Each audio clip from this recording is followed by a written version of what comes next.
কোরবানির বাজারে একা একা প্রবেশ করবেন না। কোরবানির বাজারে প্রচুর পরিমাণ দালাল থাকে। আপনি যদি একা একা বাজারে যান তাহলে দালাল চক্র আপনাকে বোকা বানিয়ে ফেলবে।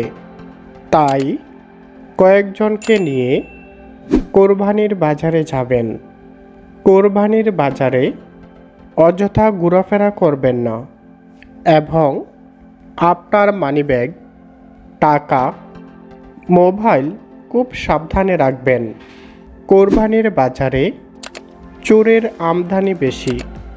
কোরবানির বাজারে সাবধানে চলাফেরা করতে হবে। গরু যেহেতু বেশি থাকে, আপনাকে আঘাত করার সম্ভাবনা আছে। এই কারণে সব সময় সতর্কভাবে থাকবেন। কোরবানির গরু কেনার সময় গরুটা ভালো করে যাচাই করে নেবেন। গরুর শিং ভাঙ্গা কিনা, গরুর বিচ্ছি দুইটা আছে কিনা, গরুর পা, গরুর দাঁত সব কিছু যাচাই করে তারপর গরু কিনবেন।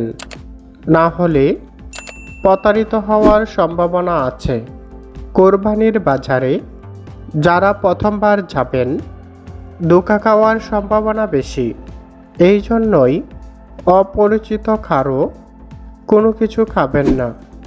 আজকাল দেখা যাচ্ছে বাজারে মলম পার্টি, অজ্ঞান পার্টি ভরে গেছে।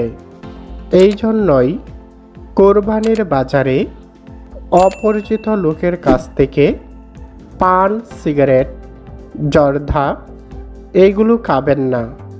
কোরবানির বাজারে গরু কেনার সময় দালাল চক্র বুঝতে হবে।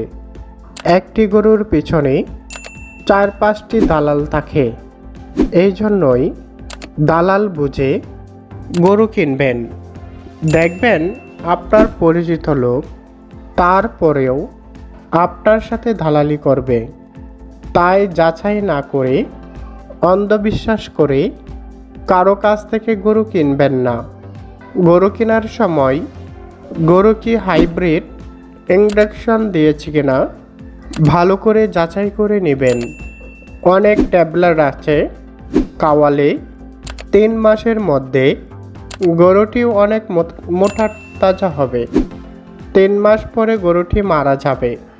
তাই আপনারা ওই গরুর গোশত খেলে শরীরে বিভিন্ন রোগ হতে পারে। তাই আপনারা যাচাই করে গরু কিনবেন, ছাগল কিনবেন, মহিষ কিনবেন। আর যারা গরু বিক্রয় করছেন আপনারাও একা একা গরু নিয়ে বাজারে যাবেন না। কেননা গরু বিক্রির পর যখন আপনার কাছে অনেক টাকা থাকবে তখন আপনি ছিনতাইকারীর হাতে পড়তে পারেন। এই জন্যই একা একা বাজারে যাবেন না। টাকা লেনদেন করার সময় ভালো করে দেখে শুনে টাকা নেবেন। বাজারে জাল নোটের চড়াছড়ি আছে, তাই আপনারা ভালো করে দেখে শুনে গরু কিনবেন এবং টাকা লেনদেন করবেন। তো আমার এই পোস্টটি সকলেই শেয়ার করে দিন, যাতে করে সকলেই দেখতে পারে। ধন্যবাদ।